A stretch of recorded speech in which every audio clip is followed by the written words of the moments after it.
Hello viewers, সকলকে জানাই অন্নপূর্ণার ভান্ডারে স্বাগত। আশা করি সকলেই সুস্থ আছেন আর ভালো আছেন। আর আজকে মা আপনাদের জন্য বানিয়ে দেখাবে বানানা স্টিম ফ্রাই বা থোড় ভাজা। তো কি করে মা এটা করছে চলুন দেখে নেওয়া যাক। তো প্রথমেই দেখতেই পাচ্ছেন এটা হচ্ছে বানানা স্টেম বা থোড়। এটাকে মা বঁটি দিয়ে কেটে নিচ্ছে, কারণ ছুরি দিয়ে মা এটাকে কাটতে পারবে না। তার জন্য বঁটি দিয়ে বানানা স্টেমটাকে এইভাবে প্রথমে এর খোসাটা ছাড়িয়ে নিচ্ছে। তারপরে বানানা স্টেমটা বা থোড়টা এতটাই কচি আছে, কোনো আঁশ নেই, দেখতেই পাচ্ছেন বন্ধুরা। তো এইভাবে গোল গোল করে কেটে নিয়ে তারপর এরকম কুচি কুচি করে মা কেটে নেবে।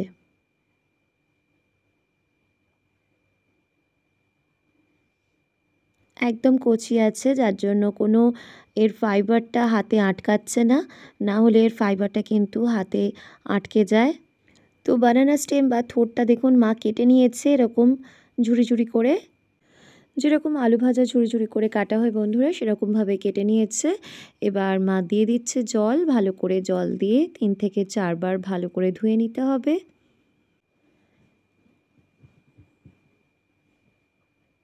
তো জল দিয়ে 3 থেকে 4 বার ভালো করে ধোয়া হয়ে গেছে বন্ধুরা, কষটা বেরিয়ে গেছে ম্যাক্সিমাম। তো আরেকবার জল দিয়ে দেওয়া হলো, আর এর মধ্যে দেওয়া হচ্ছে হলুদ গুঁড়ো। হলুদ গুঁড়োটা দিয়ে দিলে থোড়টা কিন্তু কালো হয়ে যায় না। তো হলুদ জল দিয়ে ভালো করে মাখিয়ে নেওয়া হচ্ছে। এবার জলটা ছেঁকে নেওয়া হবে। তো হলুদ জলটা ফেলে দেওয়া হয়েছে। তো এটা রান্না করার জন্য রেডি। এবার গ্যাস ওভেনে মা বসিয়ে দিয়েছে একটা কড়াই, আর তার মধ্যে দিয়ে দিচ্ছে সর্ষের তেল বা মাস্টার্ড অয়েল।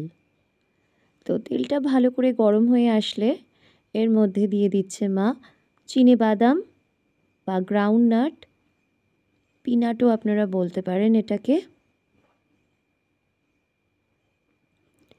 তো ভালো করে বাদামগুলো ভেজে নেওয়া হচ্ছে তেলের মধ্যে, যতক্ষণ না একটু লাল লাল হয়ে আসছে।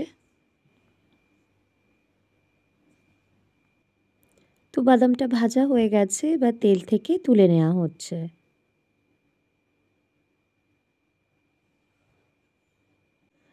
এবার ওই তেলের মধ্যেই মা দিয়ে দিচ্ছে 2টো শুকনো লঙ্কা বা dry red chilli. Dry red চিলিটাকে একটু টুকরো করে দিয়ে দিল তেলের মধ্যে। আর এটা হচ্ছে কারি লিভস বা কারি পাতা। কারি পাতাটাকেও ভেজে নিতে হবে। আর দিয়ে দিচ্ছে মাস্টার্ড সিড বা সর্ষে দানা। সমস্ত কিছু একসাথে তেলের মধ্যে ভালো করে ফ্রাই করে নেওয়া হচ্ছে। গ্যাসের ফ্লেমটা লো টু মিডিয়ামে আছে এখন। ভালো করে সব কিছু ফ্রাই হয়ে গেলে কেটে রাখা থোড় বা বানানা স্টেমটা দিয়ে দেওয়া হচ্ছে তেলের মধ্যে।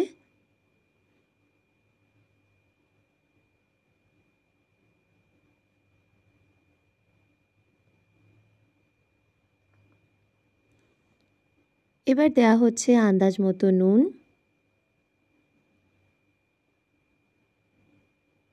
আর দেওয়া হচ্ছে সামান্য পরিমাণ হলুদ গুঁড়ো।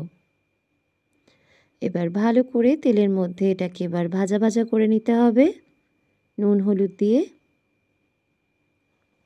গ্যাসের ফ্লেমটা এই সময় আপনি একটু বাড়িয়ে দিতে পারেন। তো মা বাড়িয়ে দিয়েছে গ্যাসের ফ্লেমটা। এবার গ্যাসের ফ্লেমটাকে মিডিয়ামে রেখে ঢাকা দিয়ে 5 মিনিট এইভাবে রান্না করতে হবে।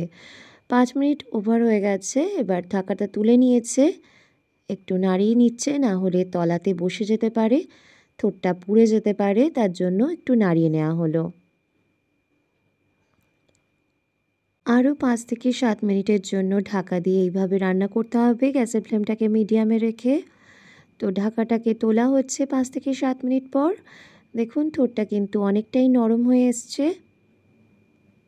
ভালো করে নাড়িয়ে নেওয়া হচ্ছে। আপনারা মাঝে মধ্যে গ্যাসের ফ্লেমটাকে হাইতে করেও এইভাবে ভেজে নিতে পারেন। এবার দেয়া হচ্ছে আন্দাজ মতো চিনি। একটু চিনি না দিলে ভালো লাগবে না। তো চিনি দিয়ে আবার ভালো করে ভাজা হচ্ছে। এবার কিন্তু মা গ্যাসের ফ্লেমটাকে বাড়িয়ে দিয়েছে। বাড়িয়ে এবার ভেজে নিতে হবে।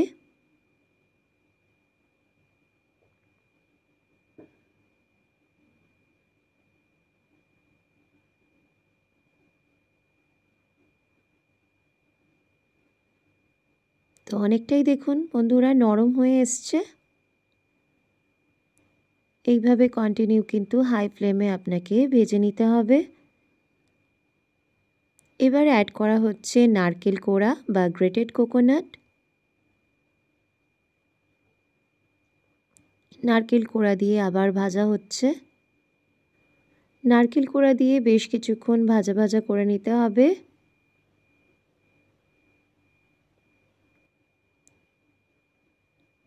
তো ভালো করে ভেজে নেওয়ার পর এর মধ্যে অ্যাড করা হচ্ছে ভেজে রাখা বাদাম আর দেয়া হচ্ছে ধনেপাতা কুচি।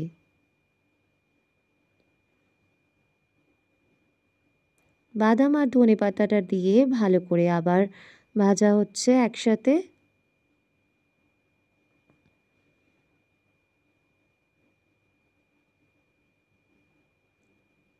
তো রান্নাটা হয়ে গেছে বন্ধুরা।